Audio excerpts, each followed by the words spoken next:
Avo Signiture on the Robusto. Hey everybody, okay, this is Cigar Vlog. So, another Avo, which like I said in previous videos, this is a brand I tend to ignore for some reason. I think it all has to do with the fact that like years ago, I had something that looked fairly similar name-wise to an Avo. It may have actually been Avo. That was really lackluster. That or just kind of forgettable. I'm not entirely sure which. But anyway, the last few of these I've had, one was kind of eh, but the last one, the last one was actually pretty good. Excuse me whilst I chug my own spit here. Well, anyway, I'm gonna go ahead and get this cut up. Provided, of course, my camera wants to focus. Don't know why it is so intent on showing everybody the lovely ground.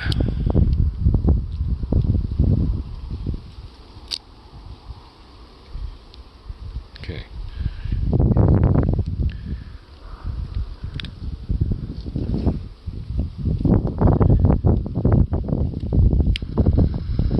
Go figure right when I start recording, I guess the wind comes up.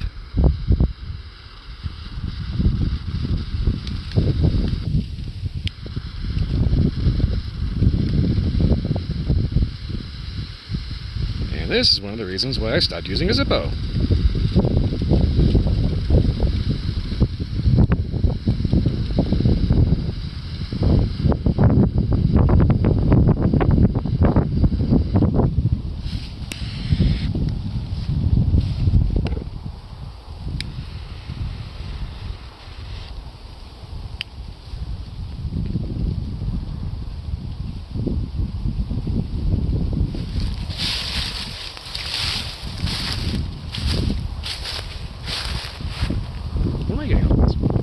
Getting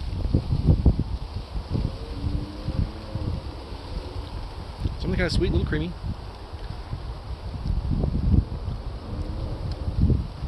No plain tobacco.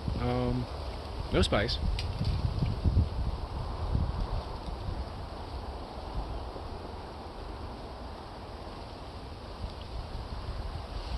Something a little bready, I want to say. Well, anyway, I'm going to go ahead and get this done with the first nature after fixing my light and see if anything wakes up.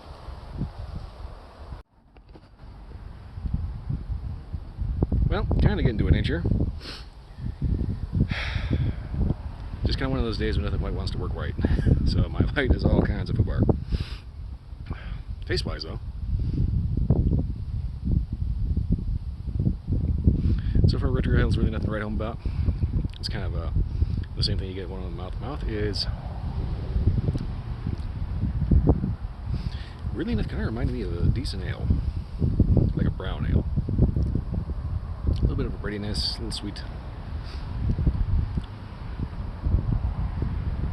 Something else, I'm not quite sure what.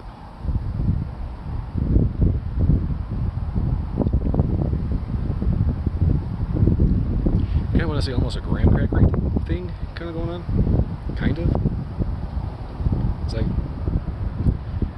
there is a slight, almost baking spice kind of thing going on, but it's kind of in a way that it's like we have a really decent ale that's got a little bit of bite in the back of it. That's about the best way I can describe it right now. Overall, though, there's a bit going on here. Nothing's really standing out too much. Really, nothing's really grabbing my attention, which is kind of weird. I could say that that's actually really good blending because everything just kind of blends into itself. But yeah, overall, it's kind of giving me a dark, kind of a little bit of a brown ale vibe. Well, anyway, I'm going to go ahead and get this down to the halfway point, yank the band, and see how it goes from there. Okay, so the ash adjustment. So I'd say this is a pretty good halfway point. This one really woke up after that first inch. So far, this is one of those cigars that builds in flavor as it goes. I'm going to have to do a touch-up like crazy on this. Anyway, burn actually kind of started to autocorrect. So after a couple of touch-ups, it kind of went on to straighten itself out. And then, of course, I screwed up somehow and get this. But anyway, that's my fault.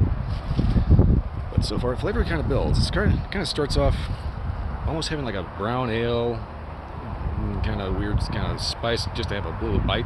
But then it picks up and builds, and you end up instead getting what I initially thought was kind of a gingerbready spice, kind of turned into a solid spiced apple, along with occasionally a sweet breadiness and a touch of bitter, just to kind of keep things in check. Now the retrohale was actually really got interesting, because it had the kind of gingerbready spiced apple thing going on, but there was a very separate sweet bready note with the occasional touch of bitter.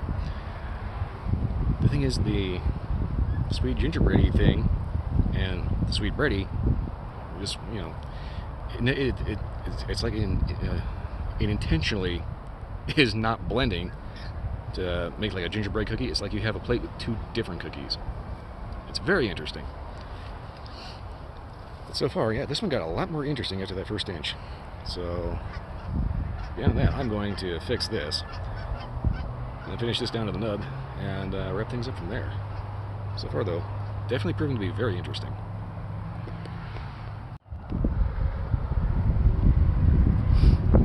Okay, so that looks like the nub to me. So far, after the halfway point, flavors kind of kept up for a little bit. Thing got very, very weird. So basically, all the way up from about the light to a little bit past the halfway point, it was kind of giving me this kind of, I want to say like an apple turnover, apple dumpling kind of thing, along with like a gingerbread cookie and some other kind of just generic butter cookie or something in the retrohale. The closer you get to the end, mouth flavor starts tasting like you're just licking the paper it was wrapped in, and the retrohale gets truly bizarre with a very odd kind of Pepto-Bismol quality. So I'm going to say approach these with caution, because they're going to be excellent up to a point, and then it's going to get very weird very quickly. Drink-wise, I'm going to say like maybe a Tennessee whiskey, brown ale, something like that. Probably not a good coffee cigar, although maybe a good tea. Beyond that, though, definitely one of the more interesting cigars I've had in a while, especially with that absolutely bizarre finish. Well, anyway, like I said, approach with caution. Can be good up to a point. And if you really like, you know, the idea of having something real heavily spiced and fruity and bakery, then just kind of grasping at straws and hitting the medicine chest for the indigestion, it might be right up your alley. Overall, though, not much else to say. Good cigar that ended up very weird. Anyway, not much else I can put into this other than, yeah, if you like this review or any other review, like, subscribe, leave a comment, let me know if you had a different experience. Beyond that, check out my Twitch stream, Sunday to Friday nights, 10 p.m. to 2 a.m. Yeah, that's pretty much all I got. I'll see you next time.